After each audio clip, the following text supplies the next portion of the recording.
Hello my studios friends, welcome to आपका अपना channel English express with Suman Tyagi. तो आज इस वीडियो में हम पढ़ेंगे क्लास 11th की बुक हॉर्नबिल का फर्स्ट चैप्टर, जिसका नाम है the portrait of a lady.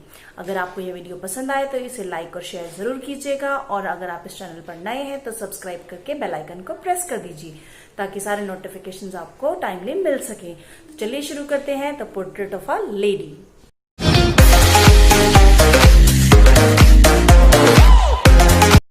The Portrait of a Lady. It is written by Khushwant Singh. Khushwant Singh is a renowned politician, lawyer and writer, and he did remarkable work for Hindustan Times too. In this chapter, Khushwant Singh describes his and his grandmother's relationship. तो जैसा कि आपको पता चल ही गया है कि this is an autobiographical piece of writing. तो सबसे पहले हम इनके मेन कैरेक्टर्स के बारे में बात कर लेते हैं। तो इनके मेन कैरेक्टर्स हैं Khushwant Singh himself and grandmother. जैसा कि आप देख सकते हैं कि स्क्रीन पर मैंने आपके साथ फोटो शेयर की है।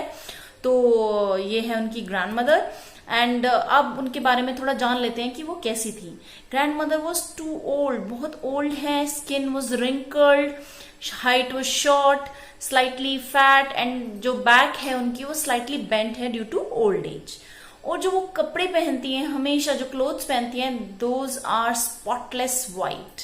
उनके जो बाल हैं, हेयर है, वो एकदम से वाइट है, सिल्वरी वाइट।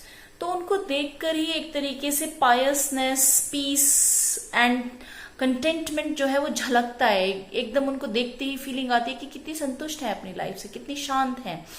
और उनको यहाँ पर खुशवंत सिंह ने कंपेयर किया है उस विंटर लैंडस्केप से, उस विंटर माउंटेन से जो कि फुल्ली स्नो कवर्ड है। तो इतनी शांत लगती हैं जैसे कि लैंडस्केप होता है माउंटेन का, जो पूरी तरीके से बर्फ से ढका हुआ है।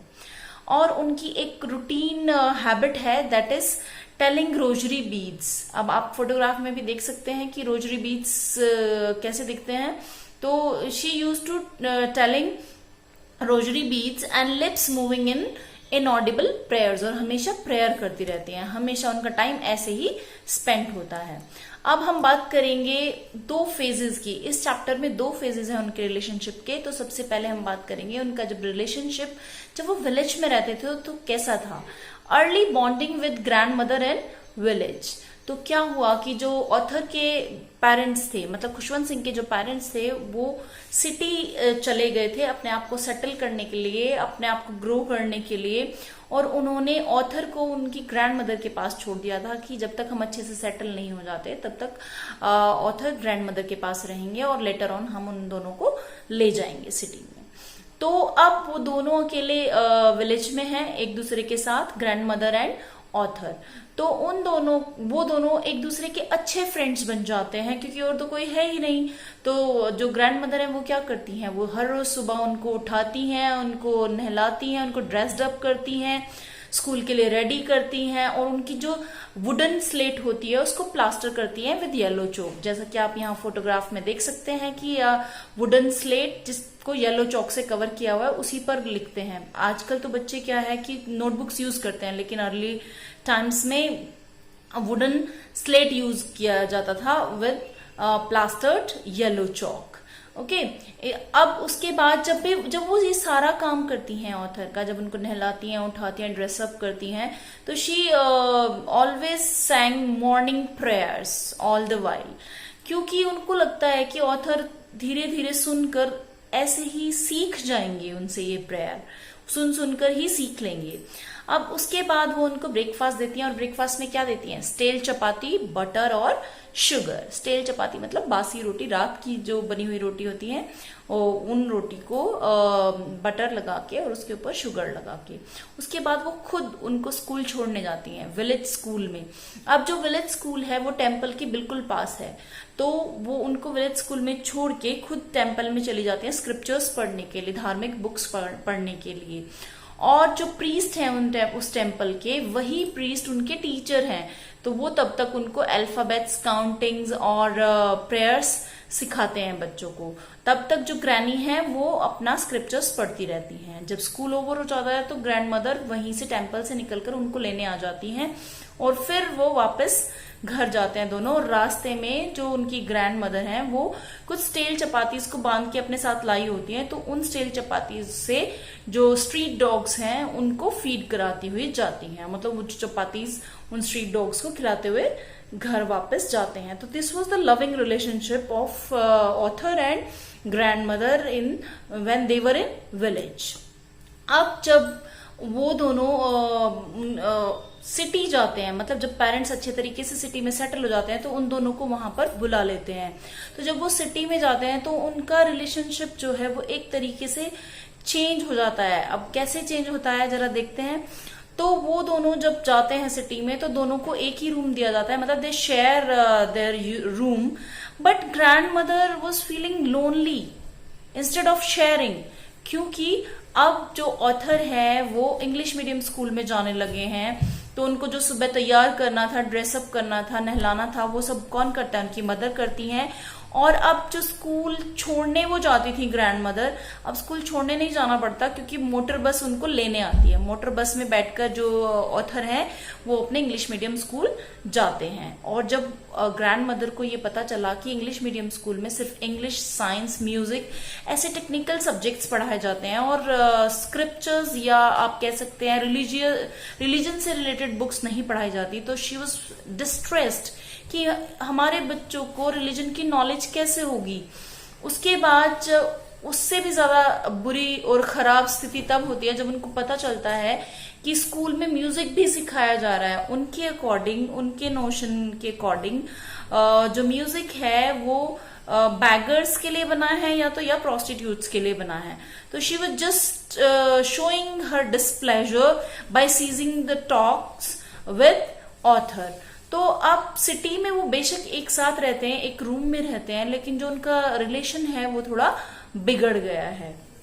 अब उसके आगे क्या होता है कि जब स्कूलिंग कंप्लीट हो जाती है ऑथर की, तो उनको यूनिवर्सिटी में एडमिशन कराया जाता है। अब जब यूनिवर्सिटी में एडमिशन कराया जाता है तो उनको एक अलग रूम दे दिया जाता है पढ़ने के लिए और रहने के लिए। अब जो पहले रूम शेयर करते थे अब वो भी खत्म हो गया है। तो जो सेक्लूजन है, जो आइसोलेशन है, the grandmother quietly accept that. Grandmother ने उसको क्वाइटली एक्सेप्ट कर लिया है कि I am isolated now, and she devoted her entire time in spinning wheel, reciting prayers from morning till evening and feeding sparrows. Spinning wheel आप यहाँ देख सकते हैं, मैंने एक पिक्चर दी है spinning wheel की यहाँ पर, तो आपको देखकर पता चल जाएगा कि पहले जो ओल्ड लेडीज होती थी वो स्पिनिंग व्हील पर कॉटन की हेल्प से थ्रेड बनाती थी। तो the same work grand mother was doing. अब जब वो आफ्टरनून में स्पैरोज को फीड कराती थी विद ब्रेड क्रम्स, तो वो हाफ एन आवर उनकी लाइफ का सबसे अच्छा टाइम होता था, क्योंकि उस वक्त जो स्पैरोज थी आकर बहुत चर्प करती थी, कभी उनके नीज पर बैठ जाती थी, शोल्डर पर, हेड पर, and she just spend that time with happiness. अब उसके बाद जब उनकी यूनिवर्सिटी एजुकेशन, जब ऑथर की यूनिवर्सिटी एजुकेशन खत्म हो जाती है तो उनको अब्रॉड भेज दिया जाता है पढ़ने के लिए।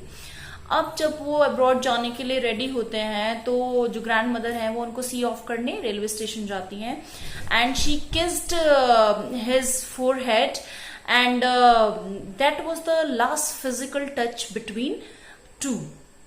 अब उनको देखकर जो ऑथर है उनको ये लगता है कि जब मैं वापस आऊंगा पता नहीं मेरी ग्रैंड मदर प्रेजेंट होंगी भी या नहीं, क्योंकि 5 साल के बाद जब वापस आऊंगा, 5 year is not a short span, और वो ऑलरेडी बहुत ओल्ड हैं, तो ही वॉज नॉट एक्सपेक्टिंग कि वो उनको मिलेगी वहां पर वापस आने के बाद। उसके बाद जब 5 साल बाद university education, abroad university education complete करके आते हैं ऑथर, तो जो ग्रैंड मदर हैं वो उनको स्टेशन पर ही मिलती है, उनको रिसीव करने के लिए आती हैं। तो he was feeling very happy by seeing grand mother. Afterwards जब वो घर वापस चले जाते हैं तो नेक्स्ट डे जो ग्रैंड मदर हैं वो सारी नेबरहुड लेडीज को बुलाकर और ड्रम बीट करती हैं, और शी सैंग डिफरेंट सॉन्ग्स। और जो वो सॉन्ग्स होते हैं वो कौन से होते हैं? वॉरियर्स के। जब वॉरियर्स वॉर में जीत कर अपने घर वापस आते हैं, जो सॉन्ग्स गाए जाते हैं उस वक्त वो वाले सॉन्ग्स वो अपने ग्रैंडसन के लिए गा रही हैं। उसके बाद क्या होता है, as she was quite old, वो बहुत टायर्ड हो जाती हैं और अगले दिन वो बीमार हो जाती हैं। And the they called doctor and doctor just said कि this is a routine fever, सब ठीक है, ठीक हो जाएंगी। but she realized end is approaching, उनको पता चल जाता है कि जो मेरा एंड है वो बहुत नियर है। तो वो she just denied कि I don't want to talk to anyone, क्योंकि कल का जो टाइम मेरा प्रेयर टाइम था वो मैंने स्पेंड कर दिया ड्रम बीटिंग में और गाने गाने में। तो आज मैं अपना टाइम जरा सा भी वेस्ट नहीं करना चाहूंगी। I don't want to talk to anyone. मैं अपना ये जितना बचा हुआ टाइम है that I want to devote to my prayers. वो प्रेयर करने लग जाती हैं and after few minutes she died. अब जो स्पैरोज हैं वो यार्ड में आ गई हैं एंड दे जस्ट सी कि जो उनकी डेड बॉडी है वो नीचे लिटाई हुई है। तो they were just expressing their grief without chirping over there, बिना शोर के चुपचाप बैठी हैं hundreds of sparrows over there and they were just showing grief. And afterwards, the mother of author just gave them breadcrumbs, but they didn't pick even a single crumb, and they were sitting mum over there. And when the body was departed, जब body को ले जाते हैं वहां से, तो क्या होता है कि वो स्पैरोज भी उड़कर चली जाती हैं बिना कुछ खाए पिए वहां से। तो ये क्या है, उन्हें भी पता है कि जो हमें रोज फीड करती थी, जो हैप्पी टाइम हम इनके साथ स्पेंड करते थे, वो सारा क्या हो गया है, खत्म हो गया है। वो अपना ग्रीफ एक्सप्रेस करती हैं, दुख एक्सप्रेस करती हैं। तो this was the relationship of author, grandmother and sparrows. Okay, so that's all for this chapter. I hope you all understood and wait till next video will come. Thank you so much.